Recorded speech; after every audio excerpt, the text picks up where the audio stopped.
Hello, my friends. Welcome back to the This Week on the Internet set, where thankfully we have permission to film today. You guys have a permit? Now, over the course of the last 7 days, a Scousman escapes arrest, Ben Foster pushes the boundaries of YouTube content, and people aren't happy with MrBeast's mate.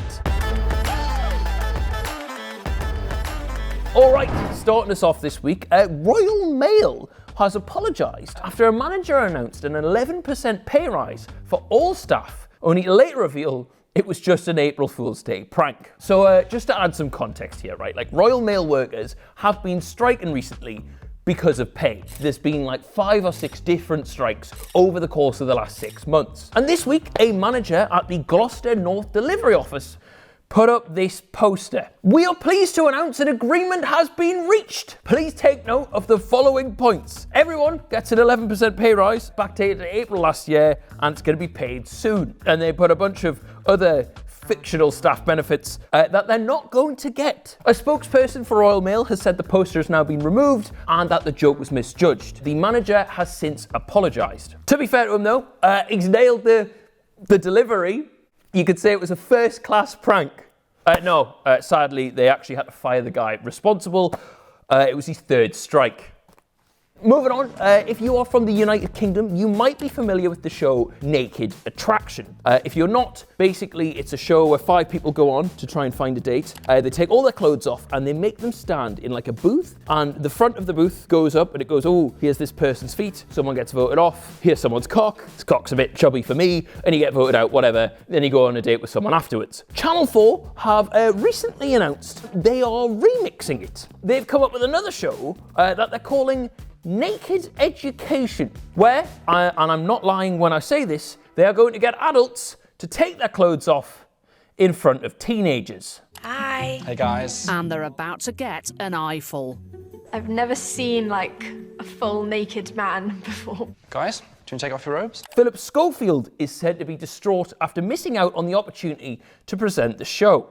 Seriously though, in the first episode that debuted this Tuesday, a group of teenagers aged 14 to 16 were taught about body hair. Being naked is not a bad thing at all. It is if you're a fully grown bloke standing in a classroom. Like, who pitched that? Mr. Channel 4, yeah, this Naked Attraction thing we've got, it's good. Know how we can make it better? Children. Creeps.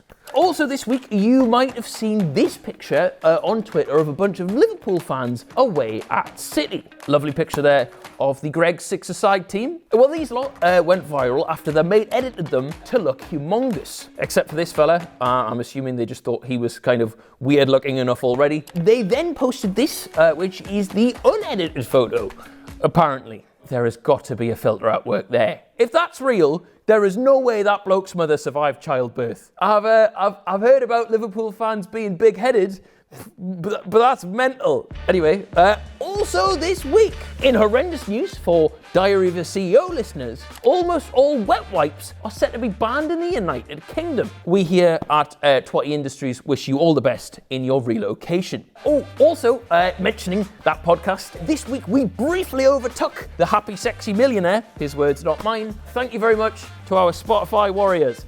Please give us a follow on there and give us 5 stars. I didn't realise, I thought it was just on views, but apparently if you press follow, that propels us up the Spotify rankings. Moving on. Also this week, I just want to take a moment to recognise some of the best filmmaking skills I've ever seen on YouTube. Move over, Casey Neistat. Step aside, Mr. Ryan Trahan.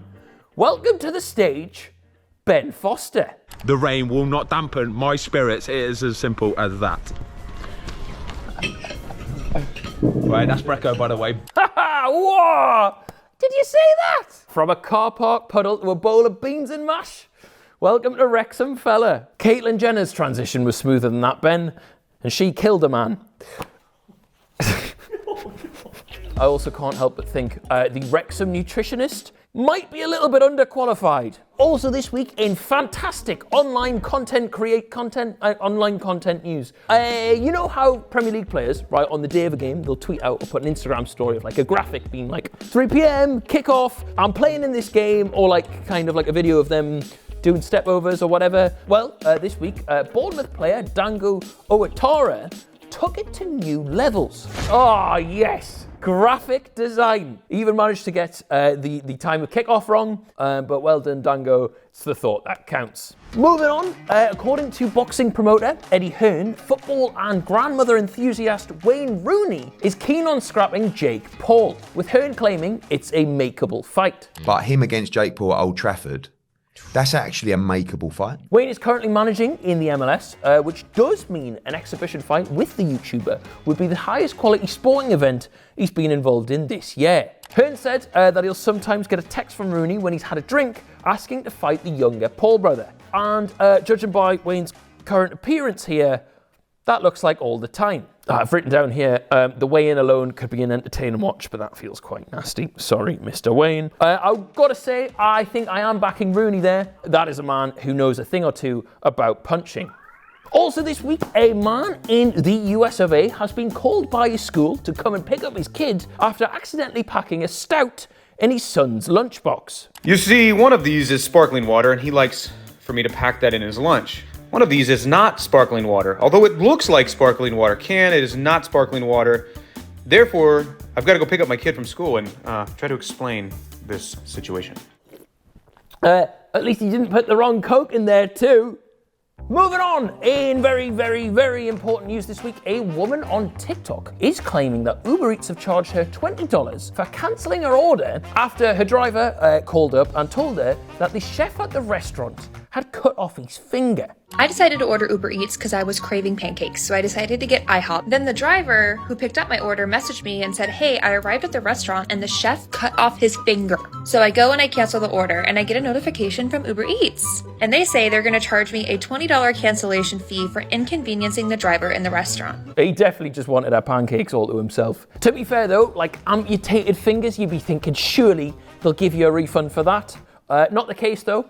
Apparently it's just a rule of thumb. Moving on, Hollywood superstar Samuel L. Jackson surprised revelers in Glasgow with a surprise appearance at Bongo's Bingo last Saturday. Samuel L. ended up at the bingo night after reportedly asking his agent to take him to the most high-profile night out in town. Also, I was kind of reading an article for this. Apparently that man is 74. He doesn't even look 40.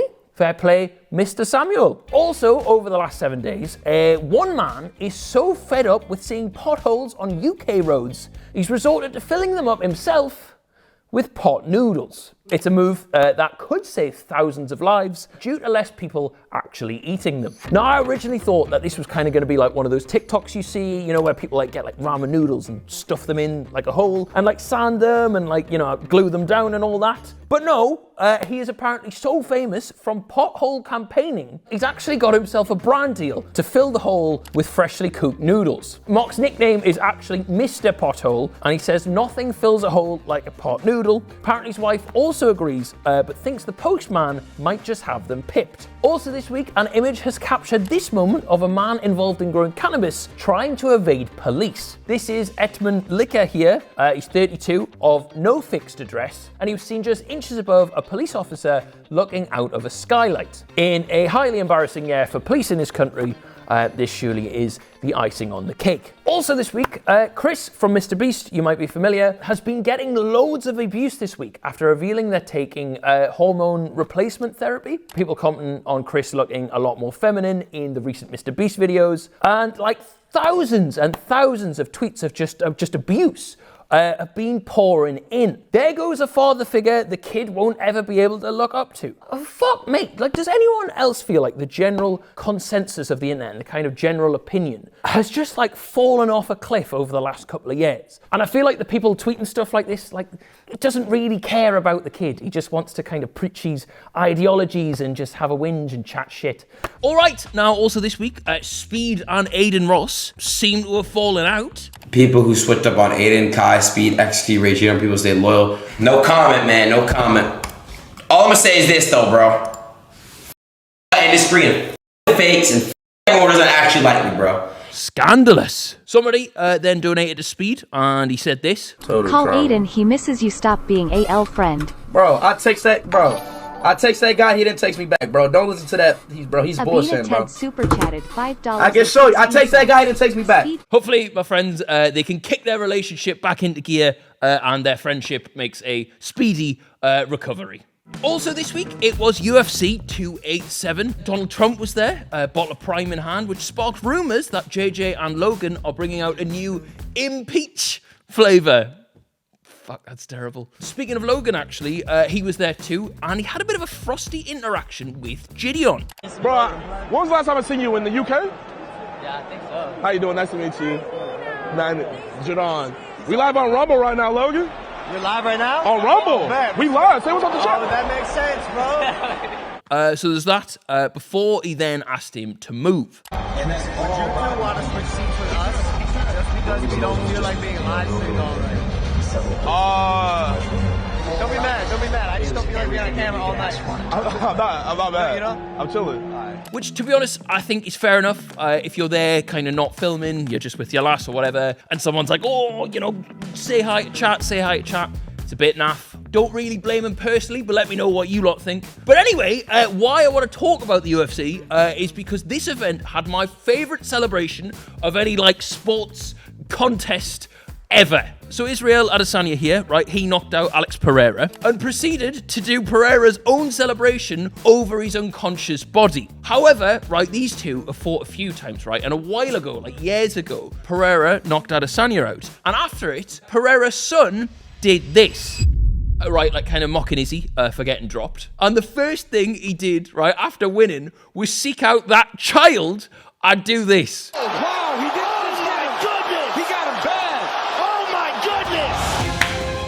Absolutely phenomenal stuff. As you can see here, we have images of that very child in tears in the crowd. Absolutely wonderful. That'll teach the little dork. Anyway, that is the end of this week's episode. I hope you have enjoyed. If you have, please subscribe. We're trying to hit 250,000 subscribers, and we're not far away. Thank you very much. See you next Monday.